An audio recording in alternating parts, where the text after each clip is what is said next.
आज आपको दिखाते हैं 350 बच्चा पर की परफॉर्मेंस। कोई परवाह नहीं है।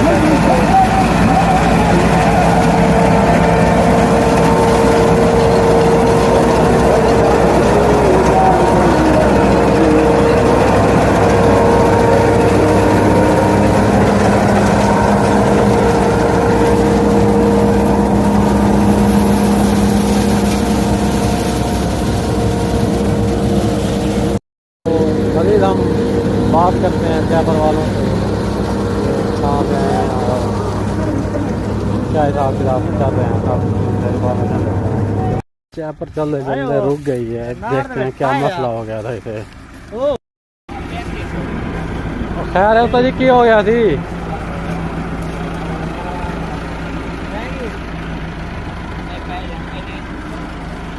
कोई ना पेन वगैरह मेरे ख्याल है निकल गया है। की हो गया उसा जी? शर्मा गए ना बंदे। कोई ना पेन वगैरह मेरे ख्याल है निकल गया थी वो।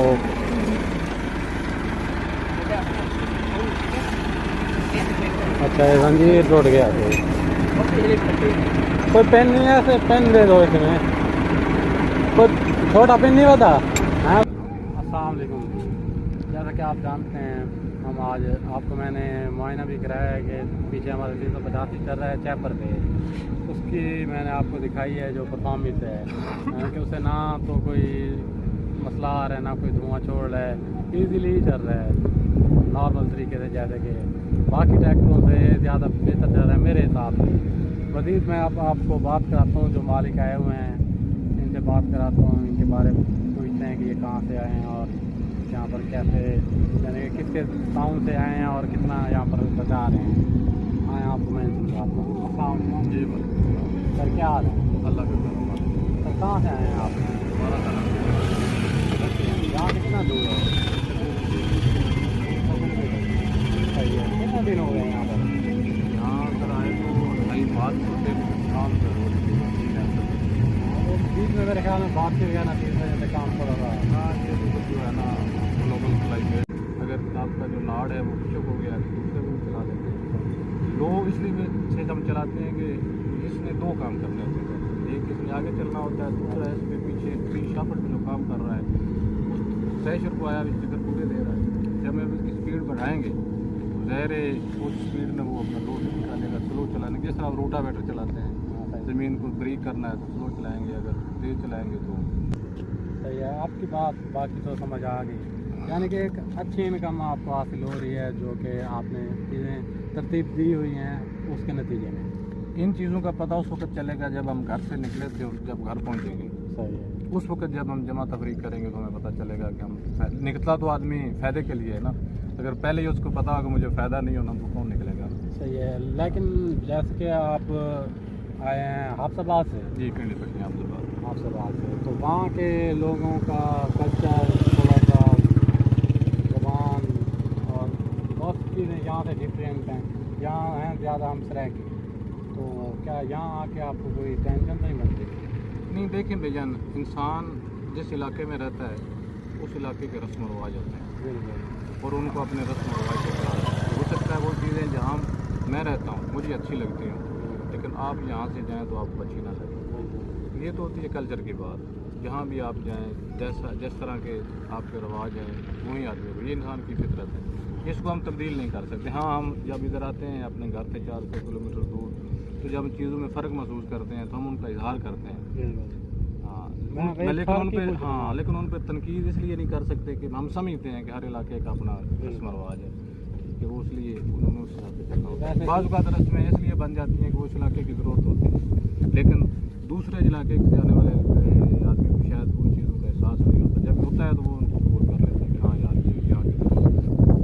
अच्छा, ओवरऑल आप एवरेज माइलेज लोगों को बताना ज़्यादा देर में, जैसे कि आपने बताया कि मौसम के लिहाज से कभी थोड़ी नरम आ जाती है, कभी सख्त आ जाती है, इसके अलावा कभी उसमें नमी ज़्यादा होती है, तो लेकिन एवरेज तो एक अंदाज़ा तो होगा ना, वो एवरेज बताना। नहीं, एवरेज अमाउंट के लिहाज से या ये जो डीजल एवरेज हाँ, ये शुरू में यही गाड़ी 12 लीटर एक ट्राली बना रही थी, कुछ दिनों के बाद ये 10 पे आ गई है, लेकिन हम समझते हैं कि जब ये 6 से नीचे आएगी तो इसका प्रॉफिट बनेगा, इससे ऊपर रहेगी तो प्रॉफिट कम रहेगा। ये चीज़ें जिस पे डिपेंड करती हैं वो मैंने आपको पहले सारी शेयर कर दी हैं, लेकिन बदकिस्मती है कि वो स्टेज पे आने तक ये सारा काम मुकम्मल हो चुका है। नहीं, वो असल में कास्ट करना डर गए, हालांकि महकमा मौसमियात ने अलर्ट भी कर दिया ताकि अब मजीद कोई आगे बात ही नहीं है, लेकिन किसान फिर भी जज्बाती हो गए हैं, ये थोड़ा सा जल्दी कर रहे हैं। मेरा जो मानना है कि अभी थोड़ा सब्र करना चाहिए था। बिल्कुल आपकी बात ठीक है, हालात जो हैं उसके मुताबिक हम हालात के मोहताज हैं, मौसम के मोहताज हैं, मौसम हमारा मोहताज नहीं है, उसने तो अपनी मर्ज़ी करनी है, हमने उसकी वो नाज नखरे देखते हुए फैसले करने हैं कि क्या करें, ठीक है ना। तो उससे लाज़िम मजबूरी है लोगों की, तो बात फिर घूम फिर कर हुई आई इसकी डीजल। हाँ, जब मेरा सवाल है, आपने ये पूछा कि इसके एक ट्रॉली के ऊपर एक्सपेंसिव कितने आते हैं और कितने में आप बनाएं तो वो आपका, मैं और आसान तरीके से आपको बता देता हूँ। सिर्फ इसके डीजल का खर्चा नहीं है, ओवरऑल यानी कि आप बेहतर समझते होंगे, अगर आपका ये शोबा नहीं है तो मैं आपको ये किताब खोल के बता देता हूँ, इसके एक एक चैप्टर पे आ जाते हैं। एक इसका खर्चा होता है डीजल, जो रोज़ाना की बुनियाद पर होता है। एक इसका खर्चा होता है जो आपको हफ्ते बाद फेस करना पड़ता है, जिस तरह उसका मोबाइल फिल्टर है, डीजल फिल्टर है, मोबाइल ऑयल है, ये चीज़ें जो कि लोग मेरी गिनते भी नहीं है। मेरी बात सुने, आपको सारे सवालों का जवाब मिल जाएगा। जब ये थ्रेशर चल रहा होता है तो उसके अंदर कहीं से ऐसे पार्ट्स होते हैं कि वो इस्तेमाल होते होते अपनी लाइफ कम हो जाती है, उनको हमको कुछ चीज़ों को एक हफ्ते के बाद रिप्लेस करना पड़ता है, उसको 4 दिन के बाद करना पड़ता है, उसको 15 दिन के बाद करना पड़ता है। ये भी उस सर्च में होते हैं, ये उसका ऑपरेटर है, उसकी सैलरी है, उसके साथ एक हेल्पर है, उसकी सैलरी है, उसका मालिक है जो कमिटमेंट करता है लोगों से, जिस तरह बिजनेस में होती है, उसके भी अखराजात हैं। फिर गाड़ी का आसाती तौर पर कुछ चीज़ का टूल बच जाना, ये सारी चीज़ें जब आप मिलाते हैं तो फिर आपको एक ट्रॉली में जो खर्चा आता है मेरे हिसाब से 3000 से कम चला जाता है एक ट्रॉली का खर्चा। तो इतनी बड़ी इन्वेस्टमेंट है ये, 30 लाख से ज़्यादा का ट्रैक्टर है, 10 से 12 लाख का हेल्पर है, 7 से 8 लाख का ट्रॉली है, 1.5 लाख ऑपरेटर की सैलरी है। तो ये आप इनको कैलकुलेट कर लें इन्वेस्टमेंट के बाद इस कारोबार से क्या मिलता है। तो ये मैं इसका जवाब है वो आप पे छोड़ता हूँ।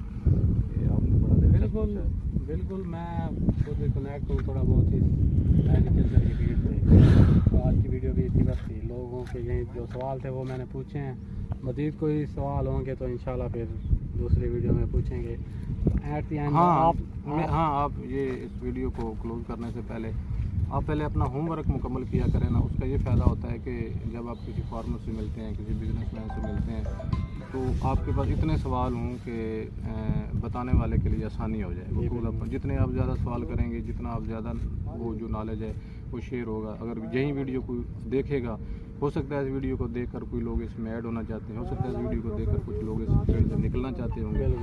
कुछ ये बिज़नेस ऐसा है कि जिसमें आपको फिजिकली इतना सुकून नहीं मिलता, मेंटली सुकून नहीं होता। इसमें तो कारोबार करने से पहले ये भी चीज़ें देखी जाती हैं कि यार ये काम किस माहौल में करना है, मैं वो अफोर्ड भी करूँगा या नहीं, मैं एक आरामदेह आदमी हूँ या मैं मुशक्क़त पसंद आदमी हूँ। तो ये जब हमारी वीडियो अपलोड होगी या आप करेंगे तो देखने वाले को ये तमाम चीज़ें सामने रखने में आसानी होगी। जी बिल्कुल, हमने इसलिए तो क्लियर बातें की हैं, किसी से कोई झूठ नहीं बोला कि लोग गलत बयानी कर लेते हैं कि हम 2-2 हज़ार बचा रहे हैं, 3-3 हज़ार फीट वाली बचा रहे हैं। तो ऐसी बातें नहीं हैं, दूसरे खर्चे होते हैं, हर चीज़ तरतीब से चलनी पड़ती है। तो ये सारी बातें हमने मद्देनज़र रख के आपको बताई हैं ताकि कल को कोई इस बिज़नेस करे और उसे घाटा हो तो वो हम पे इल्ज़ाम ना लगाए कि फिलहाल मैंने मशवरा दिया था। हमने जो भी है सब कुछ आपके सामने रखा है। एट द एंड मैं भाई का, आपने नाम क्या बताया था? मेरा नाम राय मोहम्मद कमाल है जी। मैं भाई से इजाज़त चाहूँगा, इन्होंने हमें टाइम दिया है अपना, बहुत ही ख़ुसूसी आज के वक्त में टाइम निकालना बड़ी अहमियत की बात है। मैं आप सबसे भी इजाज़त चाहता हूँ, अपने होस्ट अदनान खान को इजाज़त।